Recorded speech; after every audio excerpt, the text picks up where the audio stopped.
Welcome to Traders Lessons, your go-to trading academy for mastering the art of investing. In today's lesson, we will be exploring two powerful candlestick chart patterns, the Doji star and the hammer. The Doji star is a reversal pattern characterized by a small body and long upper and lower shadows. It indicates that there is indecision in the market and a potential trend reversal may occur. On the other hand, the hammer is a bullish pattern with a small body located at the top of a downtrend. It signifies that buyers have gained control and a reversal to an uptrend is likely. Both patterns are highly reliable and can provide valuable insights for traders.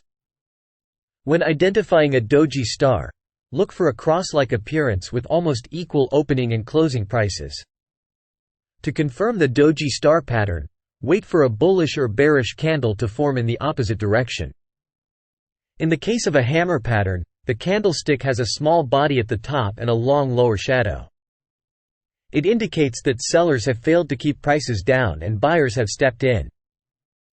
For a valid hammer pattern, wait for confirmation through a bullish candle forming in the next trading session. Both patterns can present excellent trading opportunities, but it's essential to consider them in conjunction with other technical analysis tools. Always remember that proper risk management and following a solid trading plan are key to success. Traders Lessons is here to support you on your trading journey with expert guidance and comprehensive resources. Learn more about mastering these patterns and many others by enrolling in our academy today. Get ready to take your trading to the next level. Join Traders Lessons now and unlock your full potential in the market.